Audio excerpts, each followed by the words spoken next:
call this meeting to order. Please stand for the invocation given by myself. Silence your cell phone so we can conduct some business here. And join me in the Lord's Prayer. Our Father, who art in heaven, hallowed be thy name. Thy kingdom come, thy will be done, on earth as it is in heaven. Give us this day our daily bread, and forgive us our trespasses, as we forgive those who trespass against us. And lead us not into temptation, but deliver us from evil. the pledge. I pledge allegiance to the flag of the United States of America and to the republic for which it stands, one nation, under God, indivisible, with liberty and justice for all.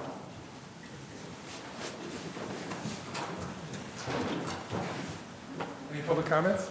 No. Communications? The Tennessee Country Farmers Market submitted their application for the public market. Again, Tuesdays and Fridays from 9 to 4 and Thursdays from 9 to 7. This will run from June 4th till October 29th in the J.C. Penney's parking lot. This is across from last year's location of Bank and Elba. George, I see here that they're going to have alcohol at their event, okay? And I'm wondering, I had a license for beer and wine at one time at the restaurant, and it was on premises only. Now, do they have licenses for this, for off premises? I mean, how is this going? They're gonna have to have appropriate license to be able to sell it, and they have to have insurance to go with that in terms of the dram shop coverage. So we'll have to check that a little bit more closely. Before we even... No, in terms of whether or not they can use that particular Okay, usage. but they will have to have off-licensed premises for this. They'd have to have an appropriate New York State license Yes, to be New able York to sell. State Liquor Yeah. Authority? Yeah. Yes, Absolutely. okay, thank you. Yeah. At the bottom of that page, it says they do have a special farmers market permit through Ag and Markets and New York State Liquor Authority.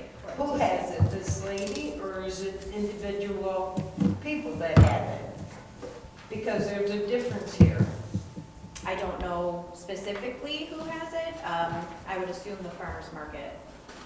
as an So organization George does. has to check on this because Each vendor have to have their own separate liquor You're license, right. not just the looks venue. like- You're right. Well, remember this, it's tasting only, and then they're selling bottles to be taken off the premises. I don't care. No, but I'm just saying, like Mumford, and other places around the state, they have these wine festivals, so I wonder how they do it. If they make, each one of these vendors are usually the factory or the grower themselves, so they're definitely worth checking into though. Yeah. I might be able to add Oh wait, so we something. got a liquor salesperson right here. 14 years in the liquor business on the wholesale end. Because they are the producers, they fall under agricultural laws, okay? And George can check into this and verify what I think is still the law. I've been out of the business for 10 years, so things may have changed. But the producers themselves fall under agricultural laws, which are completely different than retail laws. And so they probably will need some form of permit for tasting, I would imagine, but they also have different restrictions as far as sales of it as well.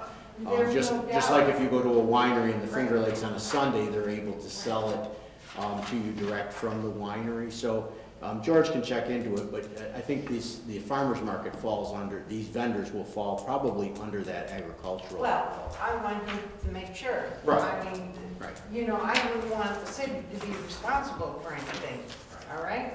So, I do realize. And Rachel, correct me if I'm wrong, and Heidi too, whenever these are done and these boxes get checked, that puts into place certain checks and balances that you guys do to verify the insurance coverage, to verify that they have legal permits to sell that type of product. And that automatically happens a lot of times, but it doesn't hurt for us to remind that we would like to make sure it gets double checked, I guess, just to make sure that happens, right? Yes. These things flag, I mean, we've talked about this before, the minute they check alcohol will be served, that kicks in a whole new insurance policy and everything that has to be presented, or else it wouldn't even get to us at that point, right? This is the first time this has come up like this, though.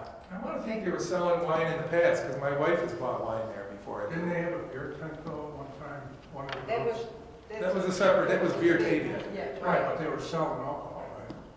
Yeah, but that wasn't the farmer's market. Right, but I mean, it'll be the same thing, city Right. property. Here, they said they're gonna be selling alcohol also, Right. besides tasting, selling. For the fifth time, George, please check into it, We'll double thank check. you. Yep. Got it. Go on, continue. Batavia Concert Band is looking to hold their summer concert series. This would be in Centennial Park at 7 p.m., except for the June 19th, that's a Saturday, that would be at 1 p.m. And the dates are listed there accordingly. Any questions or concerns on that one? Okay, continue on. And the last one, again, we've been starting this the last year or so, just informational kind of purposes only. Batavia Soccer Club has requested the use of Austin and Lions Park for youth soccer practices. He put March 20th on there, but I did tell him it would not be approved until this evening, if at all, or reviewed in, this evening, March 20th through May 28th for youth soccer.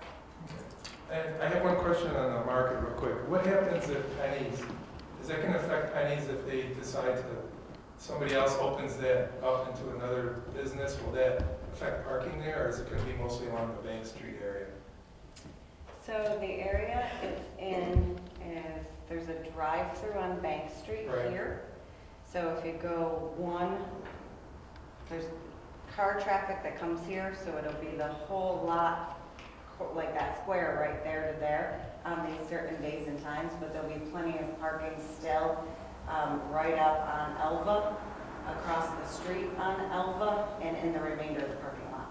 So if Penny's, where somebody were to open that up between now and the end of summer, I don't think it's not gonna be a major problem? There's plenty of parking, Okay. and all the handicap spots up on the building are all secured for handicap. Okay. Okay, that's just something that popped in my head. All right, thank you. Mr. Any- President? yeah. I'd just like to point out, probably a lot of people haven't seen it yet, but the email from the TCEDC with a major construction project for DePaul. And everyone should take a look at this. I don't know if we'll have any input into it, probably not. DePaul's going to greatly expand over on these. On the existing place there now? Yeah, yeah. Yeah, that's going through its own process. I got that notification too. Okay, the next city council business meeting will be held on Monday, April 12th, 7 p.m. at City Hall Council Boardroom, second floor. And Rachel, the temporary position. Thank you, Mr. President. The creation of a temporary position for the superintendent of water and wastewater is critical to the continued management operations of the city. So I'm requesting that council consider allowing us to create this position so that the candidate who fills the position can work under the current superintendent of water and wastewater for approximately 8 months to a year to learn about all the different facilities that they would be overseeing. We have done this in the past with other police officer positions. I believe we created positions so that we could transfer and lose no time. The budgets that it will affect are water and sewer, and the effect will be for about 1 year. Any questions on that? I have a question, Rachel. How does this fit into our whole scheme of things as far as a freeze on hiring? Where does this all fall into that? Well, we have specific positions that are frozen at this point, all of which are in the general fund. This position is in water and wastewater, a little different. They're enterprise funds, they're business funds. So, there's not a across-the-board hiring freeze, and I would really recommend that we fill this position in advance so we don't have a large knowledge gap when It makes sense Bill to me. Davis Yeah, I just was retires. wondering how that falls into Yeah. that hiring. So we had a hiring freeze right when COVID started. Now we have selected freezes on positions, Okay. which the letter you have in front of you to Rath and Assemblyman Hawley, if we do get our AIM aid back, I would look to unfreeze some of the positions we did freeze in this budget year. So I think in the different management positions, we really want to consider bringing someone on and letting them work for approximately a year with the person retiring. When's this go into effect? After you approve it. So that wouldn't be till the next meeting, which would be the 12th. And there already are candidates qualified? We don't know that. We haven't advertised for the job yet. Okay. We'd have to go to civil service, let them know that you approve this temporary position, and then we'd put out for it at that So point. what's the time frame on that? It would probably take, so after April 12th. Hopefully with 2 weeks after that, we'd be able to announce it and receive resumes for about a month. So we may not have this filled until end of May. Okay, I'm just trying to calculate when this Yep. additional budget would go into effect. When Yep. it's- and we- Those grants with that unfreeze positions, there's no grants to give taxpayers credit, do they? Taxpayers credit, no. For increasing the taxes? There's Say no, that again? there's no grant out there to refund the taxpayers? Not that I'm aware of. If you're talking about the federal stimulus money, that has to be spent on very specific purposes. So it wouldn't, we couldn't go and lower the tax rate for the year, if that's what you're I asking. think that stimulus actually prevents that. There's some kind of wording in there that's kind of ambiguous right now. I just heard that on the news where it basically said it has to go for various projects and it can't be used to lower the taxes. And that kind of upset some people because why wouldn't you? I mean, if you had that money and you wanted to do whatever you wanted with it. So that's being ironed out. I don't know how that's going to work out, but you'd have to do more research on the stimulus. There is some talk about how it was worded funny and it's making some states nervous as to what they can do with the money. Once they accept it, then they can't lower their taxes for a period of 2 years, which is kind of not good. So they're trying to hash that out. Hopefully that'll get ironed out. Yeah, and Maybe the get more difficult clarification. part of the stimulus money is we wouldn't want to use it for operations or to unfreeze positions, because after the 2 years is done, what do we do? Yeah, but what How about, would we pay for those positions if we can't afford them now? We there's can't no afford them. relief for landlords if the people have to pay their rent, but the landlords that own the properties have to pay their taxes? I would have to look into. I mean, how fair is that? I would have to look into specific landlord programs, if there are any at this point, and I can get back to you on that. Sure. Yeah. Anything else, Rachel, you wanted to cover on that? No, thank you for entertaining the request. I mean, I know when we did it with the police department, it was a good thing we did because then they left. We got, officers were right on the job within a short period of time instead of the normal 20-some weeks or whatever it takes to get people through. And it was a good thing we did because then COVID hit, things got frozen, academies weren't running, and it was a good thing we did that. So if this would work in the same way and not have a big gap of trying to understand our systems, it would make sense to me. Also, I think water and wastewater have to be certified, and there's a lot of the criteria that has to be met, correct? Yeah, so for the job description, competitively, they need minimum qualifications for the position include a high school graduation. You can have a bachelor's degree in sanitary, chemical, or civil engineering, 2 years responsibility of professional engineering experience, and it goes on from there. So the goal would be someone might come in with an engineering degree but need to learn our water system and water plants and wastewater treatment plant. They do so through the training. Right. Any other questions or any concerns on that? So are we in consensus to move that to next business meeting, which is 2 weeks from now?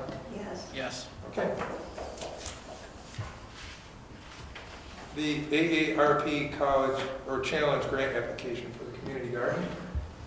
Thank you. This is a request directly from the community garden. They found the AARP Community Challenge Grant, and they wanted to do specific work at the community garden this year. And I will let Ray explain more about their project ideas. It's primarily a material grant for the expansion of the community garden, an area which they're currently not using but would like to fully utilize. Part of it is building materials for a pergola, pavers for a paved surface underneath that pergola, and then any expansion to any more beds that they could get with this grant. Estimated at about material cost about $8,000 to $10,000. Are there any questions for you on that? Sounds good. Trying to look up what pergola question. Like Okay. a shed, if Oh, you it's kind of like a stand little, you get like wet. a grapevine overwalk kind of thing. Old timers used to call it a Much pergola. better homes and gardens. I've heard pergola, I My never, father used to put up a pergola in his display years like for an archway with vines. like on it. weddings and stuff like that. That's a really cool idea. I didn't know what a pergola was.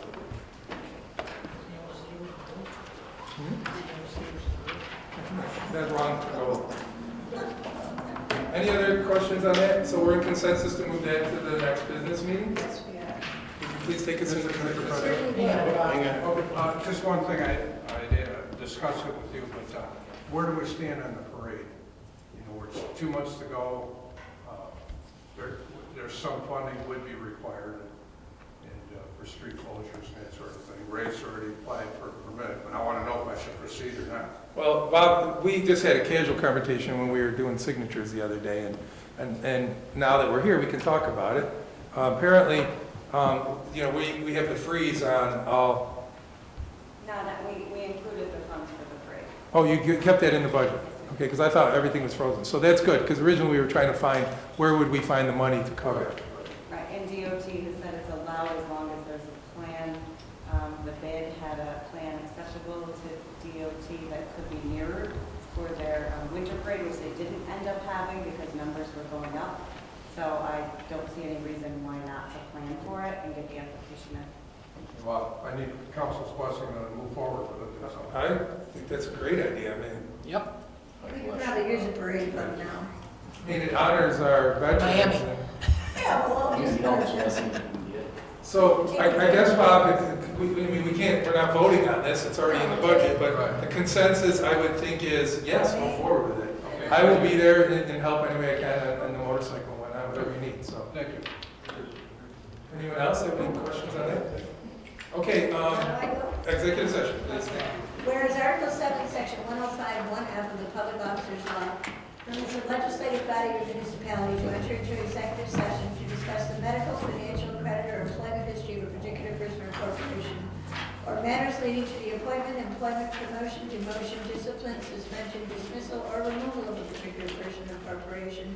Now therefore be it resolved by the Council of the City of Batavia that upon approval of this motion, the City Council does hereby enter into executive session. Second, Mr. Beely, call the roll, please. Councilmember Pacino, Yes. Canali, Yes. McGinnis, Yes. Christian, Yes. Bayakowski, Yes. Jankowski, Yes. Veely. Yes.